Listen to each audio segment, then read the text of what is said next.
வணக்கம் நண்பர்களே. நமக்கு அதாவது ஓட்டுநர் உடன் நடத்துனர் தேர்வு வந்து விரைவில் அதாவது ஜூன் மாதம் நடக்கிறதுக்கு நிறையா வாய்ப்புகள் இருக்கனால ஸோ நிறையா ஓட்டுநர் உடன் நடத்துனர் பணிக்கு விண்ணப்பிச்சவங்க வந்து பார்த்திங்கன்னா முதல் தடவையாக ஓஎம்ஆரை பார்க்குறவங்களா இருக்காங்க. ஸோ அதுக்காக நம்ம பாரத் எக்ஸாம் அகாடமி சார்பாக என்ன பண்ணுறோம் அப்படின்னா ஓஎம்ஆர் சீட்டோடைய 10 மாதிரி தேர்வு வந்து நம்ம கண்டக்ட் பண்ணுறோம். இப்போ வந்து பார்த்திங்கன்னா இப்போ ஓஎம்ஆர் எப்படி ஃபில் பண்ணுறது அப்படிங்கிற ஒரு காணொலி பண்ண போகிறோம். நீங்கள் முதல் தடவை வந்து பார்த்தீங்கன்னா எக்ஸாம் எழுத போகிறீங்க, ஓஎம்ஆர் இப்போ தான் நான் கண்ணை பார்க்குறேன் அப்படின்னு நினைக்கிறவங்க கண்டிப்பாக இந்த காணொலியை பாருங்கள். எப்படி வந்து ஃபில் பண்ணணும் அப்படிங்கிறது உங்களுக்கு எக்ஸ்பிளைன் பண்ணுறோம். என்னென்ன தவறு பண்ணக்கூடாது அப்படிங்கிறதையும் நம்ம இப்போ உங்களுக்கு எக்ஸ்பிளைன் பண்ண போகிறேன். அதனால் வந்து வீடியோ ஸ்கிப் பண்ணாமல் இது வரைக்கும் பாருங்கள்.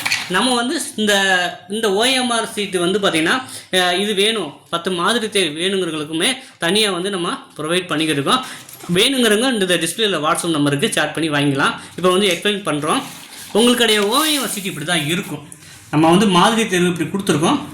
ஒரு சில சீட்டில் வந்து பார்த்திங்கன்னா ரோல் நம்பர் மட்டும் எழுத சொல்லலாம், இல்லாட்டி உங்கள் பேர் எழுத சொல்லிவிட்டு அதில் வந்து ஷேர் பண்ண சொல்லுவாங்க. இப்போ வந்து பார்த்திங்கன்னா இப்போ உங்கள் பேர் ஃபில் பண்ணுங்கள். ஸோ பேனால் தான் நீங்கள் ஃபில் பண்ணுற மாதிரி இருக்கும். பால் பாயிண்ட் பெனில் வந்து நீங்கள் யூஸ் பண்ணணும். ஸோ முதல்ல வந்து பேர் ஃபில் பண்ண சொன்னாங்க, இல்லாட்டி ரோல் நம்பர் ரெஜிஸ்ட்ரேஷன் பண்ண சொன்னாங்கன்னா மேலே உள்ள கட்டத்தில் வந்து நீங்கள் உங்கள் நேமையோ ரோல் நம்பரையோ முதல்ல எழுதிட்டு அதற்கான கீழே வந்து உள்ள கரஸ்பாண்டிங் அந்த ஏயா இல்லை நம்பராக நீங்கள் ஷேர் பண்ணுற மாதிரி இருக்கும். இப்போ எக்ஸாம்பிள் பண்ணி காட்டுவாங்க, நீங்கள் பாருங்கள். உங்கள் நேம் எழுதுங்க. Name of the candidate in capital letter அப்படின்னு கொடுத்துட்டாங்க. எல்லாமே நம்ம என்ன தான் பண்ணணும், கேப்ஸில் தான் எழுதணும்.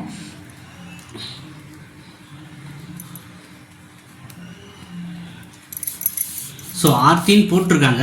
இப்போ வந்து பார்த்தீங்கன்னா ஸோ ஏ லெட்டர் எங்கே இருக்குது அப்படின்னு பார்த்து அந்த ரவுண்டை மட்டும் முதல் ஷேர் பண்ணணும், சரிங்களா? ஸோ இதே மாதிரி நம்பர் கேட்டிருப்பாங்க, அந்த நம்பர் கீழே வந்து கரஸ்பாண்டிங் எந்த மாதிரி வந்து கேப் விடாமல் கரெக்டாக ஃபில் பண்ணணுங்க. ஸோ இது வந்து எக்ஸாமில் நிறைய பேர் தவறு பண்ணுறதுக்கு வாய்ப்பு இருக்குது. 2வது லெட்டர் வந்து ஆர்த்தி. ஸோ ஆர் வந்து எங்கே இருக்குன்னு பார்க்கணும். ஸோ இது கரெக்டாக நீங்கள் வந்து நிறைய பேருக்கு கை நடுங்கும், நடுக்கத்தில் தவறு பண்ணுற வாய்ப்பு இருக்குது. ஸோ அதுக்கு தான் இந்த 10 மாதிரி தேர்வு வித் ரியல் ஓஎம்ஆர் சீட்டோடய உங்களுக்கு ப்ரொவைட் பண்ணோம். அப்புறம் வந்து டி. ஸோ இந்த மாதிரி வந்து நீங்கள் 3வது லைனில் டி எங்கே இருக்குன்னு பார்க்கணும். அதுக்கு பதில் நீங்கள் 4வது லைனோ 5வது லைனோ பேரக்கூடாது, மாற்றியும் பண்ணக்கூடாது, சரிங்களா? ஸோ இந்த மாதிரி வந்து நேம் வந்து நீங்கள் ஃபில் பண்ணணும். அதே போல் வந்து பார்த்தீங்கன்னா உங்களுடைய சப்ஜெக்ட் கோடும் நீங்கள் ஃபில் பண்ணணும். ஸோ இந்த ஃபில் பண்ணும்போது பார்த்தீங்கன்னா அந்த ரவுண்டை விட்டு நல்லா வெளியே போகக்கூடாது. ஸோ இவங்க ஃபில் பண்ண கூட கொஞ்சம் லைட்டாக ஒயிட் ஷேட் இருக்குது. ஸோ அந்த இல்லாமல் கரெக்டாக வந்து பால் பாயிண்ட் பென் வச்சு நீங்கள் வந்து நல்லா வந்து பிளாக் அல்லது ப்ளூ பாயிண்ட் பண்ணால் அந்த மாதிரி பண்ணணும், சரிங்களா? இப்போ பண்ணிட்டாங்க. அதே போல் தான் இந்த பக்கம் வந்து பார்த்திங்கன்னா உங்களுக்கு சப்ஜெக்ட் கோடு ஃபில் பண்ணுற மாதிரி இருக்கும், அட்மிஷன் நம்பர் ஃபில் பண்ணுற மாதிரி இருக்கும். ஸோ இப்போ வந்து பார்த்திங்கன்னா சப்ஜெக்ட் கோடு மட்டும் 1 2 3 அப்படின்னு போட்டுக்கோங்க. இப்போதைக்கு ஒரு டெமோவுக்காக 1 2 3. இப்போ வந்து பார்த்தீங்கன்னா ஃபஸ்ட்டு இதே வந்து 0 கொடுத்துருக்காங்க. இங்கே 1 முதல்ல இருக்குது அப்படிங்கிறது 1 போய் செலக்ட் பண்ணக்கூடாது. 1 எங்கே இருக்குன்னு பாருங்கள், 2வது காலத்தில் தான் 1 இருக்குது. அப்போ 1 செட் பண்ணுங்கள். ஸோ இந்த மாதிரி நீங்கள் நிறையா மைனர் மிஸ்டேக் பண்ண வாய்ப்பு இருக்குங்க. ஸோ அதனால தான் உங்களுக்கு 10 மாதிரி தேர்வு கொடுத்து உங்களை ரியலாக ப்ராக்டிஸ் பண்ண வைக்கிறோம் நம்ம அகாடமி மூலமாக. அப்புறம் 2 பாருங்கள், 2 எங்கே இருக்குது, 3வது இடத்துல இருக்குது. ஸோ இந்த மாதிரி நீங்கள் தவறு பண்ணிடக்கூடாது.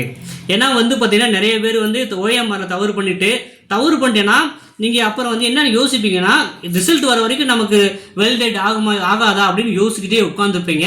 ஸோ அதனால தான் நாங்கள் 10 மாதிரி தேர்வு வந்து வித் ரியல் ஓஎம்ஆர் சீட்டோட கனெக்ட் பண்ணுறோம்.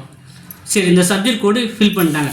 ஸோ இதே மாதிரி தான் நீங்கள் நம்பர் ஷேர் பண்ணணும். நம்ம வந்து இப்போ டைரெக்டாகவே கொஸ்டின் போயிடலாம். இப்போ வந்து பார்த்தீங்கன்னா நமக்கு வந்து தமிழ் மொழி தகுதி தேர்வுக்கு மொத்தம் 50 மதிப்பெண்ணுங்க, சரிங்களா? 50 மதிப்பெண். நம்ம வந்து பார்த்தீங்கன்னா இந்த மாதிரி 10 மாதிரி தேர்வு வைக்கிறோம். இப்போ 50 மதிப்பெண் தமிழ் மொழி தகுதி தேர்வு. அடுத்ததாக வந்து பார்த்தீங்கன்னா என்னது அப்படி இருக்குங்கன்னா பொது அறிவுக்கு 20 மதிப்பெண், 51 70. அப்புறம் வந்து பார்த்தீங்கன்னா தொழில்முறை திறனுக்கு 30 மதிப்பெண். ஸோ இந்த ரியலாக வந்து 10 மாதிரி தேர்வு உங்களுக்கு கொடுக்குறோம். இப்போ ஒரு மாதிரி தேர்வு இங்கே ஃபில் பண்ணுவாங்க, ஒரு 5 கொஸ்டின் மட்டும் இன்றைக்கி ஃபில் பண்ணுவாங்க. அடுத்து வந்து பார்த்தீங்கன்னா இது வந்து எப்படி ஃபில் பண்ணுறதுக்கு மட்டும் தான் இந்த காணொலி. இதில் வந்து பார்த்தீங்கன்னா டெய்லி நம்ம கொஸ்டின்ஸும் பார்க்கலாம். இப்போ ஃபஸ்ட்டு ஒரு 5 கொஸ்டின்ஸ் மட்டும் நீங்கள் ஒர்க் அவுட் பண்ணுங்கள். ஃபஸ்ட் கொஸ்டின், பொருத்தமான விடையை தேர்க அப்படின்னு சொல்லியிருக்காங்க. கொடுத்துருக்கிற 4 ஆப்ஷன்லையும் எது கரெக்டாக இருக்குது பொருந்தி இருக்குது அப்படின்னு பார்ப்போம். ஆப்ஷன் ஆனாவை பாருங்கள், நீரின்றி அமையாது உலகு. அது யார் சொன்னது அப்படின்னா திருவள்ளுவர் சொன்னது அப்படின்னு சொல்லியிருக்காங்க. ஆப்ஷன் ஆவனாவை பாருங்கள், நீரின்றி அமையாது யாக்கை அப்படின்னு சொல்லியிருக்காங்க. அது யார் சொன்னது? ஔவையார் சொன்னதுன்னு சொல்லியிருக்காங்க. ஆப்ஷன் ஈனாவை பாருங்கள், மாமலை போற்றுதோம் அப்படின்னு சொல்லியிருக்காங்க. அது இளங்கோவடிகள் சொன்ன வரிகள். அடுத்து ஈயனா ஆப்ஷனை பாருங்க, நாடெல்லாம் நீர் நாடு அப்படின்னு சொன்னது யாரு? சேக்கிலார் சொன்னதுன்னு சொல்லியிருக்காங்க. இந்த நாளில் எது கரெக்டாக பொருந்தி இருக்குன்னா நீரின்றி அமையாத உலகு, திருவள்ளுவர் சொன்னது, அது கரெக்டு. ஆப்ஷன் ஈனாவை பாருங்க, மாமலை போற்றுதும். அது வந்து சிலப்பதிகாரத்தில் வர்ற ஒரு பாடல் வரி, அதை சொன்னது இளங்கோவடிகள். சிலப்பதிகாரத்தில் இயற்றியவர் யாரு? இளங்கோவடிகள். அதனால ஆப்ஷன் ஆனாவும் ஆப்ஷன் ஈனாவும் தான் சரியான ஆன்சர். இந்த கீழே இருக்கிற ஆப்ஷன்ல பாருங்க, ஆனாவும் ஈனாவும் எங்க இருக்கு? ஆப்ஷன் ஏல இருக்கு. அப்ப கொடுத்துருக்கிற மொதல் கொஸ்டினுக்கு ஆன்சர் என்ன? Option A. ஏ எங்கே இருக்குன்னு பார்த்து கரெக்டாக நம்ம ஷேட் பண்ண போகிறோம். அந்த ரவுண்டை விட்டு வெளியவும் போகாமல் ரவுண்டுக்குள்ளேயும் ஃபுல்லாக நம்ம ஷேட் பண்ணிடணும். ஸோ எக்ஸாமில் வந்து ஒரு கொஸ்டினை முடிச்சுட்டு அடுத்த கொஸ்டின் போங்க. ஏன்னா தவறு விட வாய்ப்பு இருக்குது. ஒன்றை பார்க்காம ரெண்டாவது போகிறீங்கன்னா அப்படி தவறு விட இருக்குது. ஒரு கொஸ்டின் முடிச்சிருங்க, சரிங்களா? இப்போ டவுட்டான கொஸ்டின் மட்டும் தான் ஹோல்ட் பண்ணி வச்சுட்டு புள்ளி வச்சுட்டு அப்படியே விட்டுருங்க. மற்றபடி அந்த கொஸ்டின் தெரிஞ்சுன்னா, இப்போ 1வது கொஸ்டின் தெரிஞ்சிச்சு, அதை ஷேர் பண்ணிட்டேங்க. அடுத்தது 2வது கொஸ்டின் வரணும், சரிங்களா? ஸோ அடுத்த 2வது கொஸ்டின் பார்க்கலாம். 1914ஆம் ஆண்டு ஆதிச்சநல்லூரில் நடத்தப்பட்ட அகழ்வாய்வில் ஏராளமான முதுமக்கள் தாளிகள் கண்டுபிடிக்கப்பட்டன அப்படின்னு சொல்லியிருக்காங்க. இது எந்த வகையான தொடர் அப்படின்னு கேட்டிருக்காங்க. வினா தொடரா, கட்டளை தொடரா, செய்தி தொடரா, உணர்ச்சி தொடரா அப்படின்னு கேட்டிருக்காங்க. வினா தொடர்னாலே நம்மளுக்கு தெரியும், கேள்விக்குறி இருக்கணும், கிடையாது. கட்டளை தொடர்னா ஒருத்தவங்களை பார்த்து நம்ம கட்டளை இடுற மாதிரி இருக்கணும்.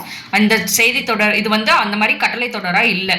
டி பாருங்க, உணர்ச்சி தொடர், உணர்ச்சி பூர்வமான தொடராக இருக்கு, கிடையாது. அப்போ அது வந்து செய்தி தொடர் மூலியமா இருக்கு. நம்மளுக்கு ஏதோ ஒரு செய்தியை சொல்லியிருக்காங்க. 1914 ஆதிச்சநல்லூர்ல ஒரு அகழ்வாயில முதுமக்கள் தாளிகள் கண்டுபிடிச்சிருக்காங்க அப்படின்னு ஒரு செய்தியை தான் சொல்லியிருக்காங்க. அப்போ ஆப்ஷன் சி தான் என்னது நம்மளுக்கு கரெக்டான ஆன்சர், செய்தி தொடர். செகண்ட் கொஸ்டினுக்கு ஆப்ஷன் சி எங்க இருக்குன்னு பார்த்து நம்ம ஷேட் பண்ண போறோம்.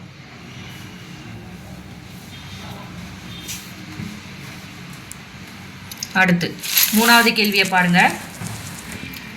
தமிழ்நாடு அரசு கிராமப்புற மாணவர்களுக்கு நடத்தும் திறனாய்வு தேர்வு எது அப்படின்னு சொல்லியிருக்காங்க. ஆப்ஷன் ஏ பாருங்க, தேசிய திறனறி தேர்வு. ஆப்ஷன் பியை பாருங்க, ஊரக திறனறி தேர்வு. ஆப்ஷன் சியை பாருங்க, தேசிய திறனறி கல்வி தொகை தேர்வு. ஆப்ஷன் டியை பாருங்க, 3ம் சரின்னு சொல்லியிருக்காங்க. நம்மளுக்கு ஆன்சர் என்னது? தமிழ்நாடு அரசு கிராமப்புற மாணவர்களுக்கு நடத்தும் கிராமப்புறம் அப்படின்னாலே சொல்லிட்டாங்க. அப்போ நம்மளுக்கு ஊரக திறனறி தேர்வு. அப்போ ஆப்ஷன் பி தான் என்னது சரியான ஆன்சர். ஆப்ஷன் பி எங்கே இருக்குது 3வது கேள்விக்குன்னு பார்த்து ஷேர் பண்ணுவோம். ஸோ ஷேட் பண்ணதில் எந்த பிசுரும் அடிக்கக்கூடாதுங்க. அதே மாதிரி வந்து 2 போடக்கூடாது, இன்ட்டு போடக்கூடாது. இந்த மாதிரி வந்து நல்லா வந்து அதுவே அது மறையிற அளவுக்கு கரெக்டாக பண்ணணுங்க. சரி, 4வது கேள்வி. ராவண காவியம் என்னும் நூலை எழுதியவர் யார் அப்படின்னு சொல்லியிருக்காங்க. ஆப்ஷனை பாருங்க, Sekkizhar. Option B Seethalai Sathanar. Option C Vairamuthu. Option D Pulavar Kuzhandai அப்படின்னு சொல்லியிருக்காங்க. ராவண காவியம் யார் எழுதுனது? Option A Sekkizhar. அப்போ 4வது கேள்வியை பாருங்க, ராவண காவியம் என்னும் நூலை எழுதியவர் யார் அப்படின்னு கேட்டிருக்காங்க. ஆப்ஷனை பாருங்க, Sekkizhar. Option B Seethalai Sathanar. Option C Vairamuthu. Option D Pulavar Kuzhandai அப்படின்னு சொல்லியிருக்காங்க. ராவண காவியம் அப்படின்ற நூலை எழுதியது யாரு? புலவர் குழந்தை தான் எழுதினார். அப்போ ஆப்ஷன் டி தான் கரெக்டான ஆன்சர். 4வது கேள்விக்கு ஆப்ஷன் டி.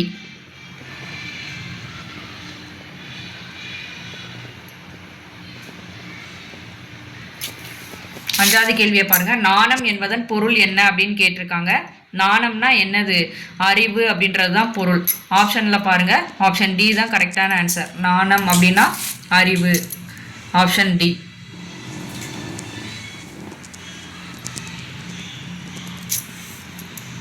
அடுத்து உலக தாய்மொழி நாள் எப்போ அப்படின்னு சொல்லியிருக்காங்க. 6வது கேள்வி. ஆப்ஷன் வந்து ஜனவரி 20. ஆப்ஷன் பி பிப்ரவரி 10. ஆப்ஷன் சி பிப்ரவரி 21. ஆப்ஷன் டி மார்ச் 21. ஆன்சர் வந்து மார்ச் 21. Option D.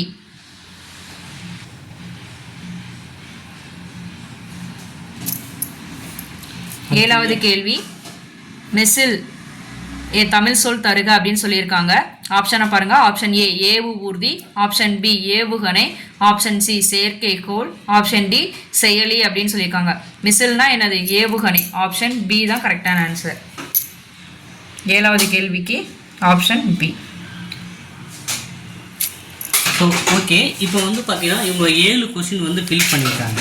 ஸோ நம்ம ஓஎம்ஆரில் வந்து பார்த்தீங்கன்னா பின்னாடி ஆன்சர் கொடுத்துருக்கோம். ஸோ இன்றைக்கி காணொலியில் எப்படி ஃபில் பண்ணாங்கன்னு பார்த்துட்டோம். இப்போ அடுத்தடுத்த காணொலியில் வந்து நம்ம டீட்டெயில் எக்ஸ்ப்ளனேஷனே பார்க்கலாம். ஸோ இப்போ வந்து 7க்கு வந்து இவங்க எவ்வளோ மார்க் எடுத்திருக்காங்க அப்படிங்கிறத இப்போ நம்ம பார்க்கலாம். இப்போ நான் ஆன்சர் சொல்கிறேன், நீங்கள் நோட் பண்ணிக்கோங்க. ஸோ நம்ம சொல்யூஷன் வந்து கொடுத்துருக்கோம். ஸோ 1க்கு வந்து ஏ, அதாவது ஏ கரெக்டாக பண்ணியிருக்காங்க 1. அப்போ 2க்கு வந்து சி, நம்ம பின்னாடியே இருக்குது. ஸோ அதுவும் சி கரெக்டு. ஸோ 3க்கு வந்து பி, ஸோ 3க்கும் பி கொடுத்துருக்காங்க கரெக்டு.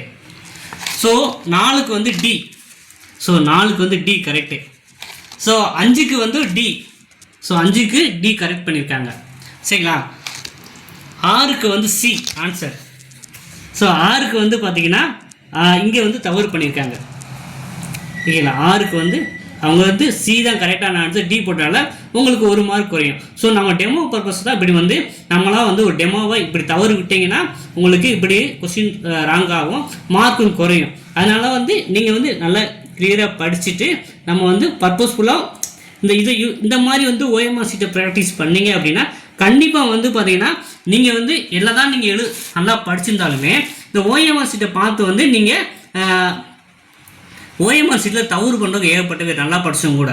ஸோ அந்த தவறு பண்ணக்கூடாதுன்னா நம்ம வந்து இந்த மாதிரி ஒரு ஐடியாவில் வந்து ஓஎம்ஆர் சீட்டை பேஸ் பண்ணி நம்ம வந்து டெஸ்ட்டு ப்ரொவைட் பண்ணுறோம். ஸோ ஆக்சுவலாக வந்து பார்த்தீங்கன்னா 6வது கொஸ்டினுக்கு வந்து பார்த்தீங்கன்னா ஆன்சர் வந்து சி. ஆன்சர் வந்து 6வதுக்கு வந்து பிப்ரவரி 21. சரிங்களா? மிஸ்ஸில் உங்களுக்கு தெரியும் 7க்கு வந்து பார்த்தீங்கன்னா பி ஏவுகணை தான் கரெக்டு. ஸோ நம்ம வேணும்னு தான் உங்களுக்கு ஒரு ராங் ஆன்சரை உங்களுக்கு காமிச்சோம், இப்படி நீங்கள் தவறு பண்ணக்கூடாது அப்படின்ட்டு. ஸோ இது உங்களுக்கு புரிஞ்சிருக்கும். 6வதுக்கு உலக தாய்மொழி தினம் வந்து பிப்ரவரி 21 தாங்க. நாங்கள் ராங்காக ஷேர் பண்ணால உங்களுக்கு கொஸ்டின்ஸ் வந்து சிக்கு பதிலாக டிஏ பண்ணால் உங்களுக்கு ராங்காக போயிடும், உங்களுக்கு மார்க்கு குறையும். ஓகேங்களா? ஸோ இது ஒரு அவேர்னஸை எடுத்துகிட்டு இந்த மாதிரி நீங்கள் ப்ராக்டிஸ் பண்ண பார்க்கலாம். குறிப்பாக வந்து டிரைவர் கண்டக்டர் வந்து பார்த்தீங்கன்னா நிறைய பேர் போல் டிஎன்பிசி போல் காம்படிட்டிவ் எக்ஸாம்லாம் எழுதியிருக்க மாட்டீங்க. ஸோ அதனால தான் இந்த 10 மாதிரி தேர்வு வந்து நாங்களுக்கு நம்ம அகாடமி சார்பாக பிரத்யேகமாக 10 மாதிரி தேர்வு ப்ரொவைட் பண்ணுறோம். விருப்பம் உள்ளவங்க வந்து பார்த்தீங்கன்னா வாங்கி பயனடையலாம். ஸோ இதே போல் காணொலிகளுக்கு தொடர்ந்து நமது சேனலை சப்ஸ்கிரைப் பண்ணி இணைந்திருங்கள். மற்றும் ஒரு காணொலியில் நாம் மீண்டும் சந்திப்போம். நன்றி, வணக்கம்.